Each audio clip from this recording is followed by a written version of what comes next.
जय श्री राधे कृष्णा। आप सबका हमारे YouTube चैनल जीवन का सही आधार में हार्दिक स्वागत है। आज हम आपके समक्ष एक नई कहानी लेकर उपस्थित हुए हैं, जब इंसान गुमराह हो जाता है, जिंदगी की हकीकत। ये कहानी का शुभारंभ एक गांव से होता है। इस गांव में एक निर्धन परिवार रहता था। इस परिवार में गंगू, उसकी पत्नी धनिया, उसका बेटा सुमित और उसका छोटा बेटा बिट्टू रहते थे। गंगू सेठ के यहाँ पर नौकरी करता था और उसे बहुत कम वेतन मिलता था। सुमित भी बड़ा हो चुका था और सुमित ने भी सेठ के यहाँ नौकरी करनी शुरू कर दी थी। दोनों मिलकर बड़ी मुश्किल से गृहस्थी को चला पा रहे थे। जो छोटा बेटा बिट्टू था, उसे क्रिकेट खेलने का बहुत शौक था, लेकिन साधन नहीं थे। ना बैट था, ना बॉल थी, कुछ भी नहीं था। पता नहीं कहाँ से जन्मजात उसके अंदर हुनर आ गया था। और पर भी क्रिकेट नहीं सीखा था उसने। पता है, गांव के जो अच्छे परिवार के लड़के थे, जब कहीं पे टूर्नामेंट खेलने जाते तो बिट्टू को अपनी टीम में ले जाते थे और बिट्टू बहुत अच्छी परफॉर्मेंस देता था। जो भी उसके मैच को देखता तो कहते कि आने वाले समय में ये सचिन तेंदुलकर की तरह बनेगा। उसका एक एक शॉट देखने लायक होता था। अब जो है, बस गंगू को इस बात, गंगू और धनिया बस इस बात से दुखी थे कि उनके दोनों बच्चे पढ़ाई नहीं कर पाए थे, शिक्षा नहीं ग्रहण कर पाए थे। गृहस्थी चलाना ही मुश्किल हो रहा था, बच्चों को कैसे पढ़ा लिखा सकते थे। लेकिन फिर भी बहुत समझदार बच्चे थे दोनों। सुमित परिवार को चलाने में अपने पिता की पूरी मदद कर रहा था। गंगू बिट्टू से भी कहता था कि बेटा, अब तू भी बड़ा हो गया है, तेरी भी बात सेठ जी से करा देता हूँ। अब 3 जने मिलकर कमाएंगे तो घर अच्छी तरह से चल पाएगा। तो सुमित पिता को मना कर दिया करता था कि सेठ हमें हमारे से जानवरों जैसा व्यवहार करता है और हमें वेतन भी बहुत कम देता है। मैंने बिट्टू का खेल देखा है, बिट्टू बहुत अच्छा क्रिकेट खेलता है। अगर इसे अवसर मिल जाए तो ये बहुत आगे तक जाएगा और हमारी जो गरीबी के जो बादल जो है छाए हुए हैं, उन्हें हटा देगा और हमारा भाग्य बना देगा। बस इसे चांस मिलना चाहिए। तो गंगू कहता कि बेटा, यहाँ पर तो खाने के लाले पड़े हुए हैं, अब इसे कहाँ से क्रिकेट के लिए जो है क्रिकेट एकेडमी ज्वाइन कराई जाए। और क्रिकेट एकेडमी तो यहाँ पे कोई है भी नहीं, वो भी शहर में है सबकी सब। तो बेटा, ये ख्वाब छोड़ दे और सच्चाई को स्वीकार कर ले। लेकिन बिट्टू कहता, पापा मुझे कुछ समय का अवसर दीजिए, अगर मैं असफल हुआ तो मैं आपके कहे अनुसार कार्य करूँगा। अब क्या होता है कि जो बिट्टू के मामा थे वो शहर में रहते थे, लेकिन वो भी बहुत गरीबी में अपना जीवन यापन कर रहे थे अपने परिवार का। बिट्टू अपने मामा को फ़ोन करता है और मामा से बताता है कि मामा, मैं बहुत अच्छा क्रिकेट खेलता हूँ, गांव के लड़के टूर्नामेंट खिलाने के लिए अपने खर्चे पर मुझे बाहर गांव ले जाते हैं और मेरी परफॉर्मेंस से वो जीत जाते हैं। मुझे आगे बढ़ने का चांस अगर मिल जाए तो मैं बहुत आगे तक जा सकता हूँ। सब लोग कहते हैं कि मैं सचिन तेंदुलकर की तरह खेलता हूँ। तो मामा, मेरा प्रवेश किसी क्रिकेट एकेडमी में करा दीजिए, वहीं से ही आगे बढ़ने का मुझे चांस मिल सकता है। मामा कहते हैं कि बेटा एक काम कर, अपनी माँ को फ़ोन दे।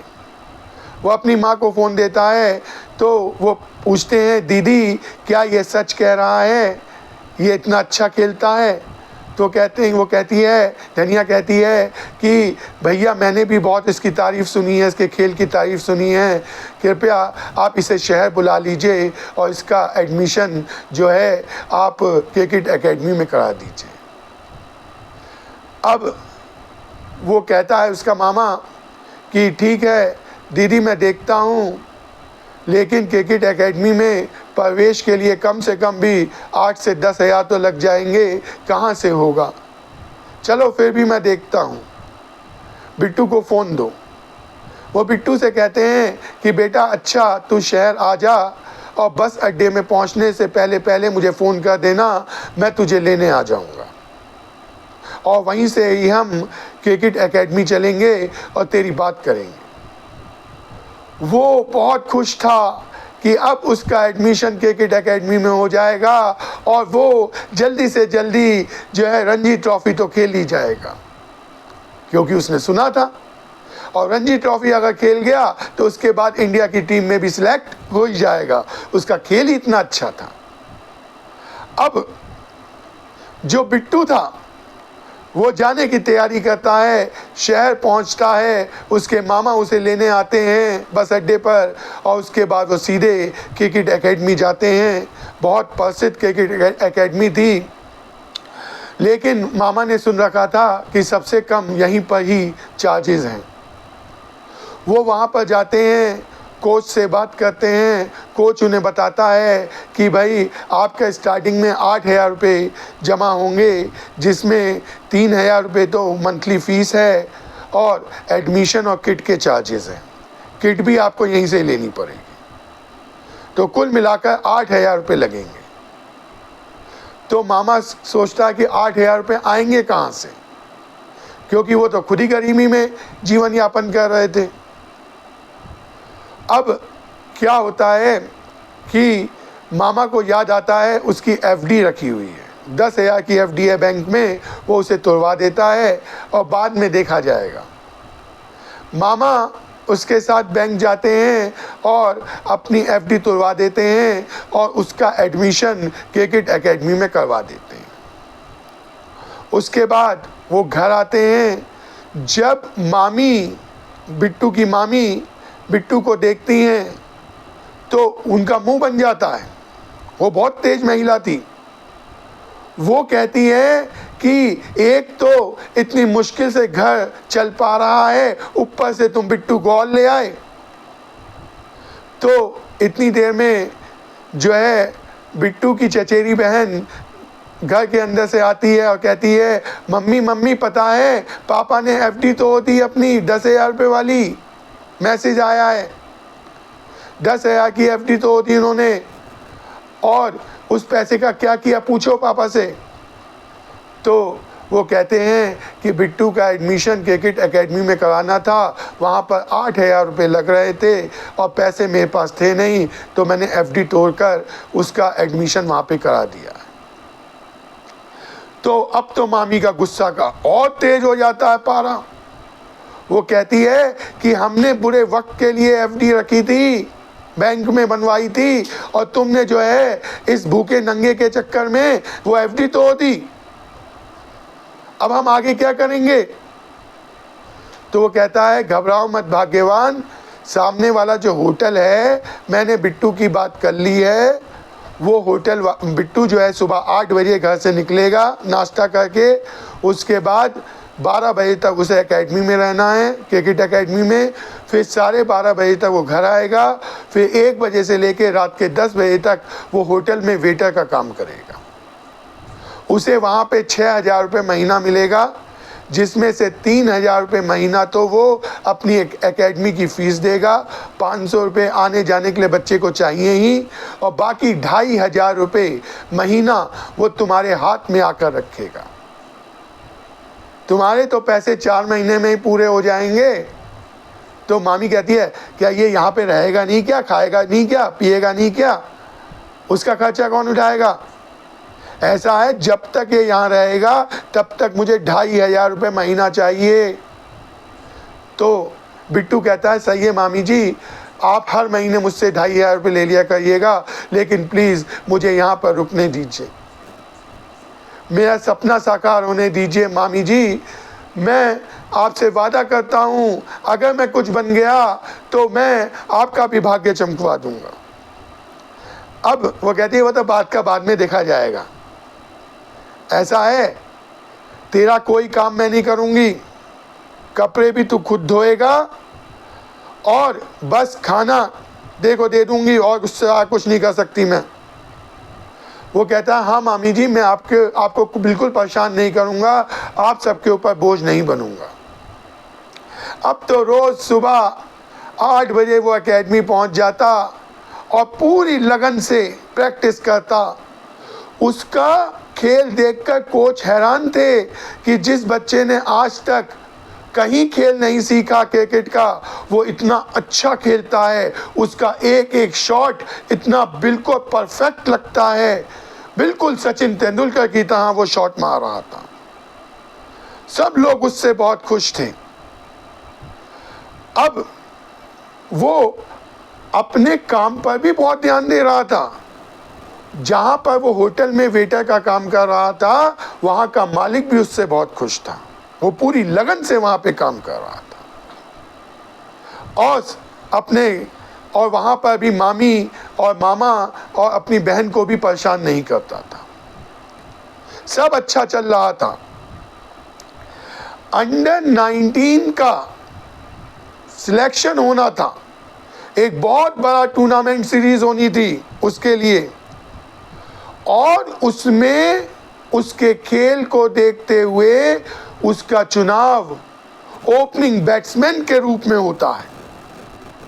सब लोग हैरान थे कि अभी 2 महीने हुए नहीं हैं इसे एकेडमी ज्वाइन किए हुए और इसका सिलेक्शन अंडर 19 में हो गया, क्योंकि उसका खेल ही इतना अच्छा था। लेकिन एक बहुत बड़ी समस्या पता है क्या थी? सुबह 9 बजे एकेडमी पहुंचना था और रात के 7-8 बज जाने थे, क्योंकि पहले प्रैक्टिस होनी थी, फिर उस जगह पे जाना था जहां पर टूर्नामेंट सीरीज होनी थी, और फिर रात को 7-8 बजे तक फ्री होना था। अब बिट्टू को ये चिंता थी कि अगर इतना समय यहीं पे लग जाएगा तो वो नौकरी पे कैसे जा पाएगा। लेकिन वो ये चांस खोना नहीं चाहता था, ये सुनहरा अवसर था। क्रिकेट एकेडमी में सालों से प्रैक्टिस करने वालों का सिलेक्शन नहीं हुआ था और बिट्टू का 2 महीने के अंदर सिलेक्शन हो गया था। कोच भी कह रहे थे, बिट्टू अगर तुमने इस टूर्नामेंट सीरीज में बहुत अच्छी प्रैक्टिस कर ली ना, तो मैं बहुत अच्छा तुमने अपना परफॉर्मेंस दिखा दिया ना, तो तुम बहुत जल्दी ही अपना सपना साकार कर लोगे, जल्दी ही तुम रणजी ट्रॉफी खेल जाओगे, क्योंकि यहाँ पर सिलेक्टर्स भी आने हैं।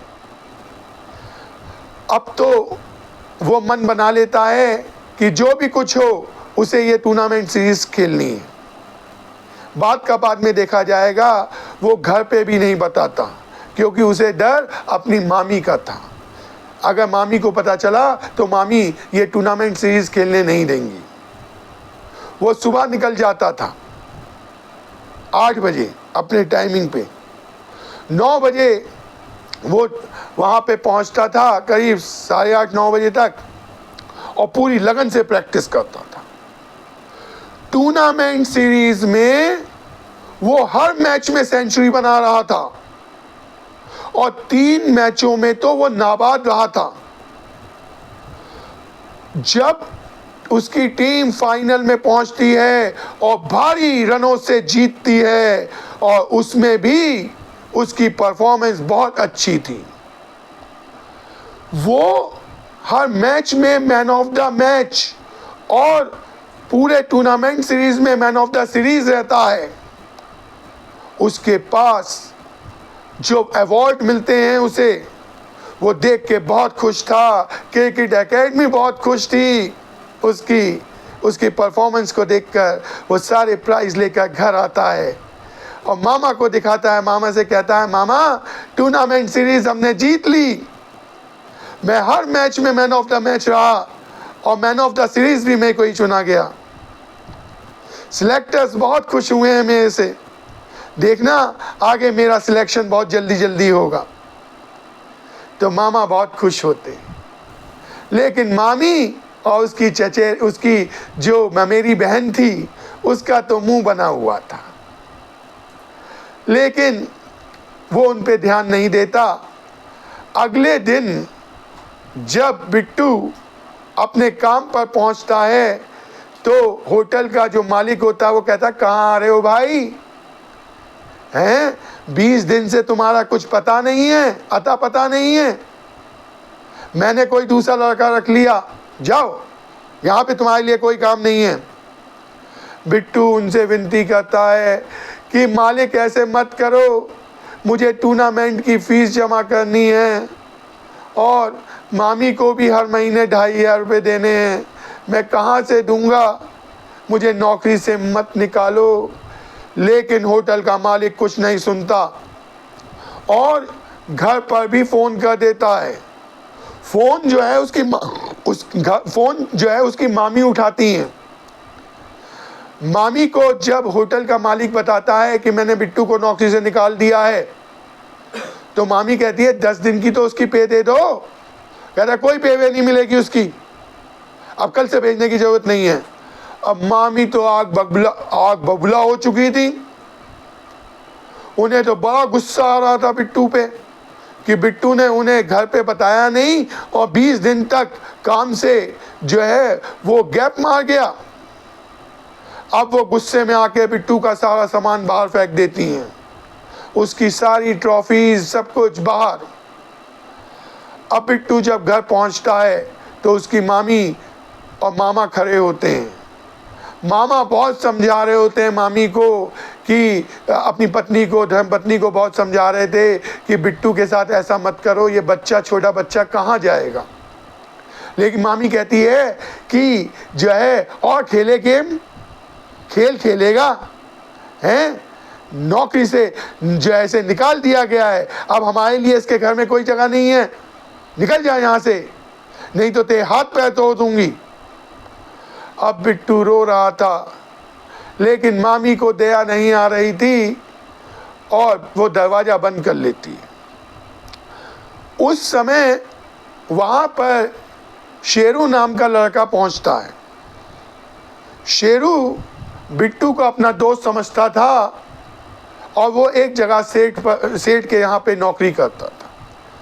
वो बिट्टू से पूछता है, बिट्टू भाई और मेरे सचिन तेंदुलकर आज सारा सामान लेकर बाहर क्यों बैठा है, और इतने सारे तेरे को अवार्ड मिले हुए हैं, इतने सारे तेरे को इनाम प्राइज मिले हुए हैं।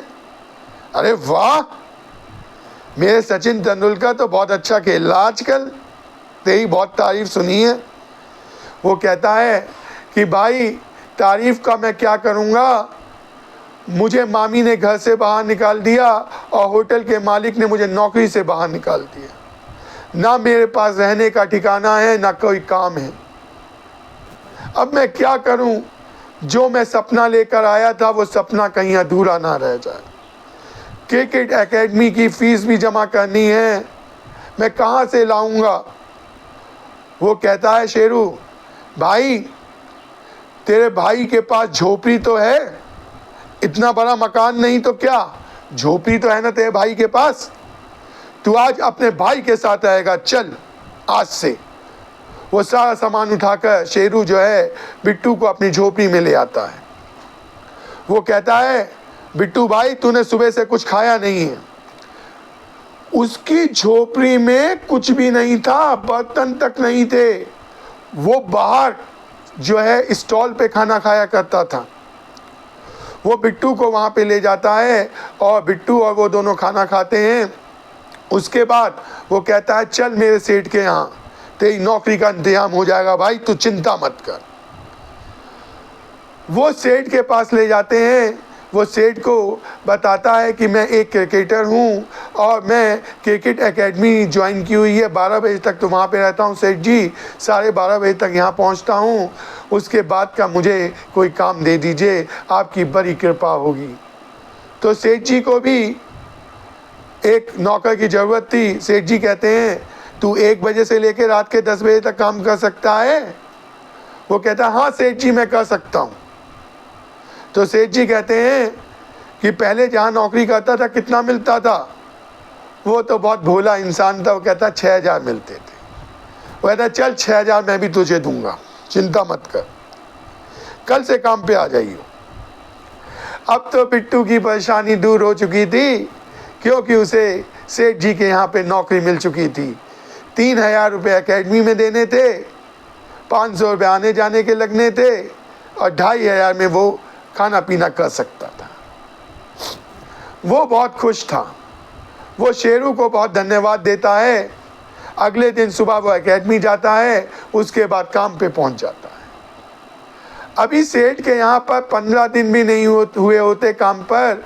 एक दिन सेठ की पत्नी जो है वो अपना हीरो का हार ड्रेसिंग टेबल पर रखकर भूल जाती है और वहाँ पे काम करने वाला कोई नौकर उस हार को चुरा लेता है और बचने के लिए वो बिट्टू के बैग में उस हार को रख देता है।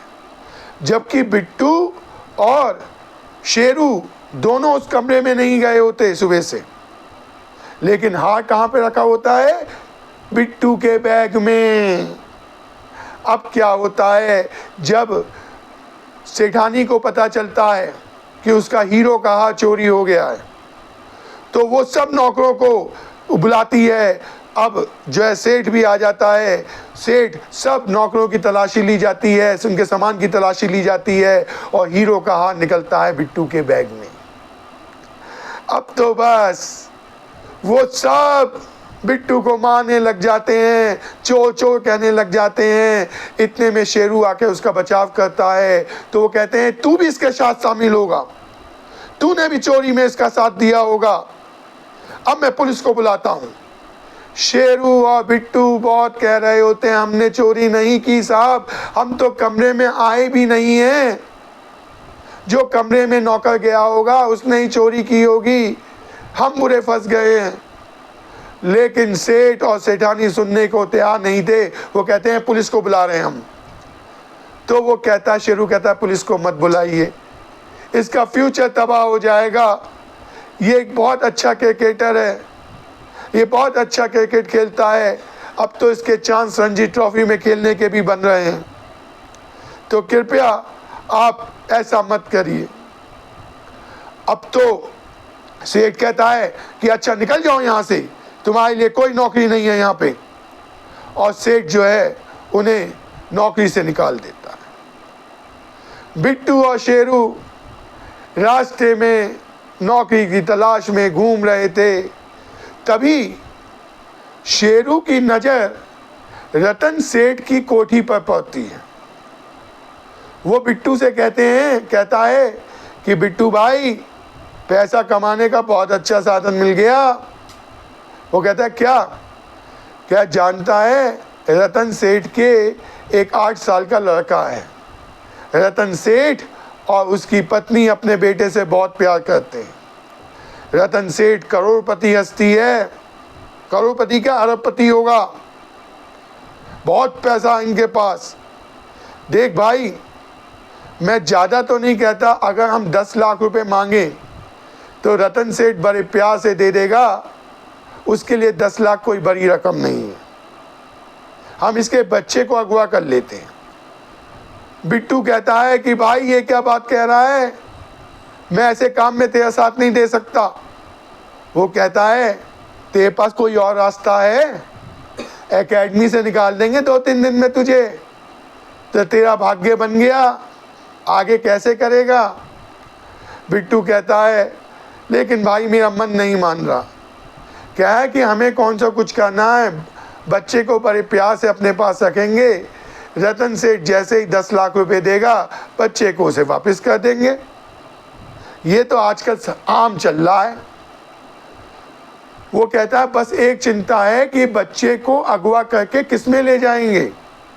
तभी शेरू को याद आती है अपने दोस्त की। उसका टेम्पू है और उसका दोस्त पीकर उससे बता भी रहा था एक दिन कि उसे 2 लाख की इमीडिएटली ज़रूरत है। अब वो उससे जाकर बात करते हैं। वो तैयार हो जाता है क्योंकि उसे 2 लाख रुपए की बहुत ज़रूरत थी। वो कहते हैं कि हम 10 लाख रुपए मांगेंगे भाई, ज़्यादा नहीं मांगेंगे, जिससे कि रतन सेठ बड़े प्यार से हमें दे दे पैसा और पुलिस के पास ना जाए। 10 लाख में समझ लो 25,000 रुपये खर्चा भी हो जाए तो भी 9,75,000 रुपये हमारे पास बचेंगे। 3.25 लाख, 3.25 लाख, 3.25 लाख सबके हिस्से में आएंगे। मैं उससे कोई काम धंधा खोल लूँगा और तू भी अपनी बड़े प्यार से क्रिकेट खेलना और तेरी तो प्रॉब्लम सॉल्व हो गई। तुझे तो 2 लाख चाहिए थे, 3.25 लाख मिल जाएंगे। सब तैयार हो जाते हैं, प्लानिंग होती है। उन्हें पता था रतन सेठ का लड़का कि जब स्कूल से आता है तो उसकी बस यहाँ पर छोड़ती है, उसके बाद वो पैदल पैदल अपनी कोठी तक जाता है। रास्ते में कभी कभी बहुत सुनसान होता है, बड़े आराम से उस समय उसके बेटे को अगवा किया जा सकता है। वो प्लानिंग के साथ टेम्पू लेकर पहुंचते हैं और बहुत आसानी से उसके बेटे को किडनैप भी कर लेते हैं और किडनैप करके कहाँ लेकर आते हैं, उस खंडर में जो कि शहर से थोड़ा सा दूर था। और वहाँ पर सब खाने पीने का सामान बच्चे के लिए रखते हैं। देख रेख के लिए वो टेम्पू ड्राइवर उस बच्चे के साथ 24 घंटे था। अब शेरू एक फ्रॉड सिम का इंतजाम करता है, फ्रॉड आईडी पर वो सिम का इंतजाम करता है और उस सिम को अपने फ़ोन में डालकर रतन सेठ को फ़ोन करता है कि रतन सेठ, तेरा बेटा हमारे पास है, अगर तू उसे जिंदा चाहता है तो 10 लाख रुपए कल झगड़पट्टी के जो नाले के पास जो पुलिया है वहाँ पर पॉली बैग में रख दियो, नहीं तो तू अपने बेटे से हाथ धो बैठेगा।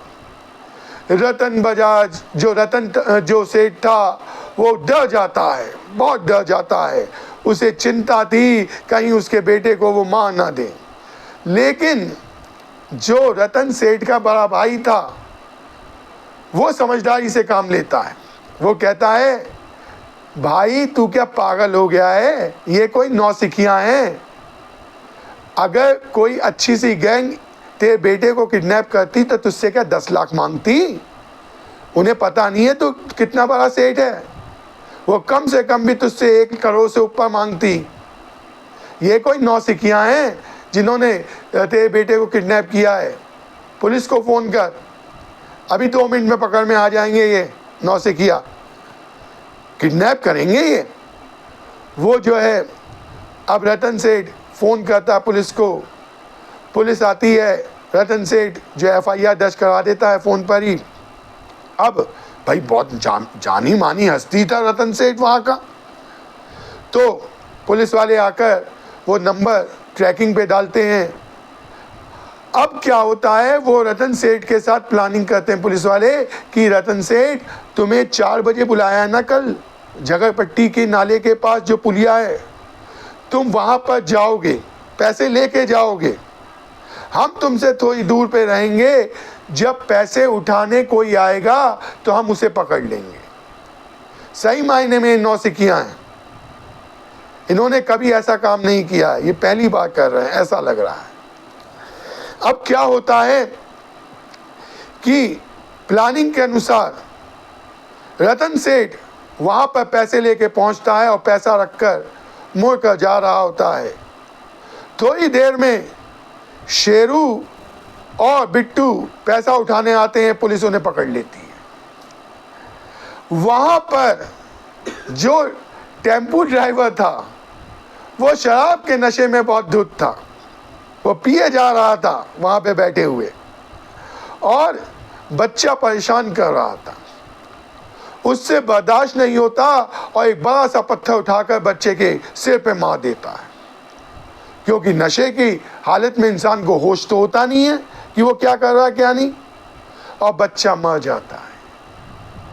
यहाँ पर बिट्टू और शेरू को जब पुलिस पीटती है, 3rd डिग्री का इस्तेमाल करती है, तो बिट्टू और शेरू बता देते हैं कि बच्चे को कहाँ रखा गया था। वहाँ पर जब पुलिस पहुँचती है तो वो शराब के नशे में धुत टेम्पू ड्राइवर और बच्चे की लाश मिलती है। रतन सेठ और उसकी पत्नी के ऊपर तो दुखों का पहाड़ टूट जाता है, उनकी तो जिंदगी वीरान हो जाती है बच्चे के बिना। अब तो वो उन तीनों को कड़ी से कड़ी सजा दिलाने के लिए तैयार था। यहाँ पर बिट्टू रो रहा था, शेरू भी कह रहा था कि हमने एक गलत राह क्यों चुन ली, अब कुछ नहीं हो सकता था, सब कुछ बर्बाद हो चुका था। वहां पे माँ बाप अपने बच्चे को खो चुके थे और यहाँ पर ये क्रिकेटर बनने आया हुआ बिट्टू अपनी पूरी जिंदगी अपराधी के रूप में जीने को तैयार था। यहाँ पे कहानी पूर्ण हो जाती है। अगर आपको कहानी अच्छी लगी हो तो कृपया चैनल को सब्सक्राइब कीजिए, वीडियो को लाइक कीजिए और ज़्यादा से ज़्यादा शेयर कीजिए। सब बोलिए जय श्री कृष्णा, जय श्री राधे कृष्णा।